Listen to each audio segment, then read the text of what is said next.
स्वतंत्रता पूर्व वर्ष 1900 में स्थापित ऐतिहासिक क्वीन एम्प्रेस मेरी लाइब्रेरी सदर बाजार आगरा के पुनर्विकास कार्य का लोकार्पण आगामी 30 जुलाई को महामहिम राज्यपाल उत्तर प्रदेश श्रीमती आनंदीबेन पटेल के कर कमलों द्वारा किया जाएगा। सोमवार को पुस्तकालय परिसर में आमंत्रण पत्र के विमोचन का कार्यक्रम आयोजित किया गया। आमंत्रण पत्र के विमोचन के साथ शुरू हुए कार्यक्रम के बाद उपस्थित अतिथियों ने पुस्तकालय के पुनरुद्धार को लेकर अपने विचार साझा किए। आगरा स्मार्ट सिटी परियोजना के अंतर्गत नवीनीकृत इस पुस्तकालय का लोकार्पण समारोह न केवल एक औपचारिक आयोजन है बल्कि शहर की सांस्कृतिक विरासत के पुनर्जागरण का प्रतीक भी है। मैं डॉक्टर रेणु महेंद्रू हूँ, Pankaj scanning and pathology research centre की डायरेक्टर। जैसे कि आप सबको मालूम ही है कि इस लाइब्रेरी के रख रखाव की जिम्मेदारी Pankaj scanning and pathology research centre ने ली है। तो उसके नाते मैं आप सबको बताना चाहती हूँ कि डॉक्टर साहब ने आपको लाइब्रेरी की पूरी हिस्ट्री बताई दी है और इसका किस तरह से इसका ऑपरेशन होगा। अब यह है कि आप लोग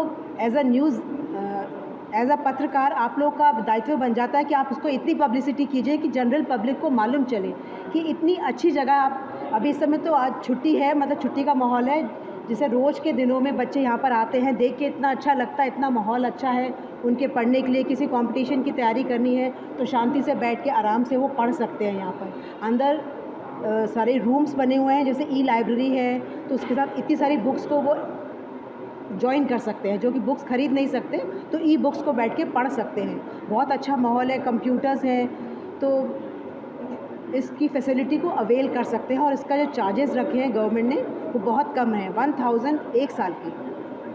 तो आई थिंक वो तो बहुत ही न्यूनतम रेट है। और साथ में यहाँ पर हमारे पास बाहर गार्डन है, तो उस गार्डन में जैसे एक्टिविटीज़, जैसे कोई भी लिटरेचर से संबंधित कोई कल्चरल एक्टिविटी से किसी की बुक लॉन्च करनी है, किसी को कोई कल्चरल इवेंट करना है तो वो यहाँ पर कर सकते हैं। बहुत अच्छा माहौल है और यहाँ पे जितना भी खाना है वो पूरा वेजिटेरियन है, क्योंकि ये एजुकेशन हब है।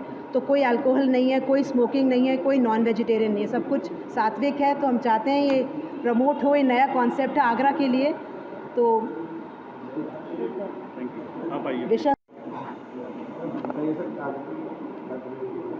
सर, मैं लाइब्रेरी के बारे में यही बताना चाहता हूँ कि आगरा शहर के लिए ये वो हेरिटेज प्रॉपर्टी है जिसके बारे में आगरा की 80% जनता नहीं जानती थी। ये 119 साल पुरानी हेरिटेज प्रॉपर्टी है जो मिस्टर ए जॉन ने जब क्वींस एलिजाबेथ यहाँ आई थी 119 साल पहले, ये एक ट्रस्ट को दी थी लाइब्रेरी चलाने के लिए। वो ट्रस्ट में बेसिकली क्रिश्चियन लोग थे जो इसको चलाते थे लाइब्रेरी, और धीरे धीरे गवर्नमेंट ने इसमें एक कमेटी बना दी इस ट्रस्ट में, जिसके चेयरमैन कमिश्नर साहब हैं, जिसके मेंबर्स हैं डिस्ट्रिक्ट जज, उनका रिप्रेजेंटेटिव डीएम या उनका रिप्रेजेंटेटिव और सिटी मजिस्ट्रेट, और इनवाइटी में समाज के सारे अच्छे लोग बुलाए जाते थे, सोसाइटी के, आर्मी के लोग बुलाए जाते थे, कैंटोनमेंट के लोग बुलाए जाते थे। और ये लाइब्रेरी कई वर्ष तक चली। लेकिन आप भी जानते हैं जैसे कि इंसान की एज है 80 साल की, 70 साल की और 100 साल की, इस प्रॉपर्टी की भी 70-80 साल बाद हालात इतनी ख़राब हो गए कि यहाँ पे पूरी बिल्डिंग का डैमेज हो गया और खंडर बन गया। और जो यहाँ क्रिश्चियन इसको चला रहे थे वो भी, उनकी भी डेथ हो गई।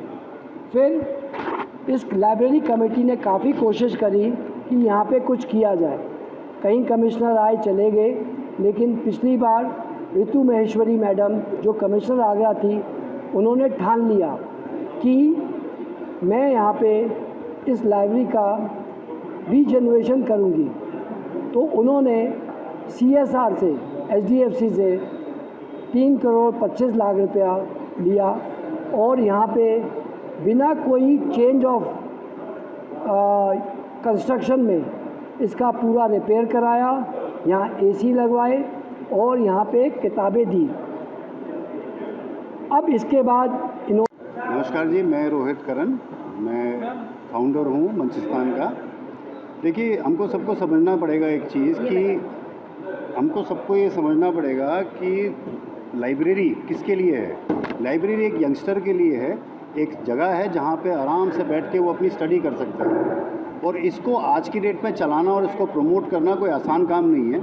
मतलब I am so thankful to Pankaj pathologist and the team जिन्होंने एक काम उठाया है। तो हमारा जुड़ना भी एक बहुत ज़रूरी था इसमें कि हम अपना कल्चर को प्रमोट करके आगे बढ़ाएं। ये एक ऐसा जगह है जहाँ पे आपके पास लॉन्स हैं, सब कुछ है।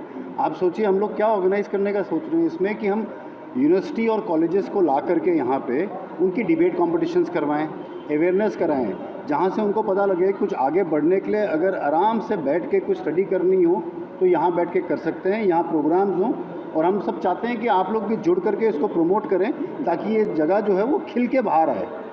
और दूसरा ये चीज़ मैं बताना चाह रहा हूँ कि जो मंचिस्तान हमारा ब्रांड है, इसके जितने प्रॉफिट्स हैं वो भी इसी लाइब्रेरी को आगे बढ़ावा करने के लिए, कोई बच्चे हैं जो अपने पढ़ाई को अफोर्ड नहीं कर सकते हैं, उसको कोशिश करें कि उसको कैसे प्रमोट कर सकें, तो वो सारा है। तो it is a social cause.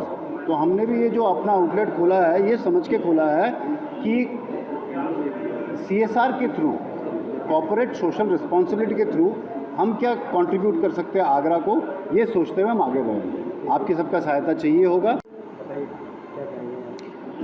देखिए, ये लाइब्रेरी का निर्माण स्मार्ट सिटी द्वारा किया गया है। पहले ये इसका ऑपरेशन जो है ये काफ़ी दिनों से बंद पड़ा था पैसों की कमी की वजह से। फिर DC मैडम के निर्देशानुसार इसे रेनोवेट किया गया है लगभग 3.25 करोड़ के खर्चे से। तभी हमें ये एहसास हुआ ये लाइब्रेरी चल नहीं पा रहा है क्योंकि ये सेल्फ सस्टेनेबल नहीं है, इसका खर्चा आ नहीं पा रहा है। अब रील्स के ज़माने में लोग बैठ कर के किताबें कम पढ़ते हैं। अब लोगों के पास, हर किसी के पास इंटरनेट उपलब्ध है, ज़्यादातर लोग अपने घरों में पढ़ाई कर लेते हैं। तो लाइब्रेरी का जो कल्चर है ये डे बाय डे ख़त्म होता जा रहा है। हम आगरा में अगर देखते हैं तो सिर्फ 2 ही लाइब्रेरी है, एक ये लाइब्रेरी है, एक पालीवाल पार्क में है, सेंट जॉन्स लाइब्रेरी। तो फिर इसे सेल्फ सस्टेनेबल, इसका खर्चा वहन करने के लिए हमने इसमें फिर टेंडर आउट किया। इसमें कुछ चीज़ें हमने मोनेटाइज़ करी है। एक कैफ़े के लिए हमने जगह दिया है, बुक स्टोर है, इसके अलावा एडवर्टाइजमेंट स्पेस है, पार्किंग है, और इसमें कोई भी फंक्शंस करने के लिए हमने जगह दिया है जो पढ़ाई लिखाई से रिलेटेड फंक्शंस कर सकते हैं। आर्ट एंड क्राफ्ट की बुक लॉन्चिंग, इस तरह की चीज़ें यहाँ पर अलाउ हम कर सकते हैं। तो इन सब चीज़ को ध्यान में रखते हुए इसे मोनेटाइज़ किया गया है। अभी इसका जितना खर्चा होता है इतना खर्चा, इतने पैसे हमें आ जाते हैं। तो ये लाइब्रेरी आज के डेट में सेल्फ सस्टेनेबल है। तो हमें उम्मीद है कि आगे हम रहे न रहे, हमारी डिपार्टमेंट इसे ऑपरेट करे या ना करे, ये फ्यूचर में भी ऐसे ऑपरेट होता रहेगा और लोगों को इससे सहायता मिलेगी। लाइब्रेरी का उद्घाटन मैं राज्यपाल जी से मिला था, बेबी रानी मौर्य जी के साथ। उन्होंने जब लाइब्रेरी के बारे में सुना तो उन्होंने कहा कि मैं आगरा में आके इसका उद्घाटन करूँगी।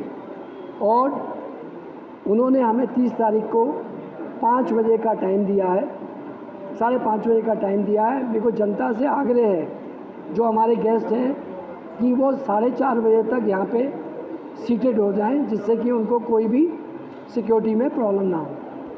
धन्यवाद।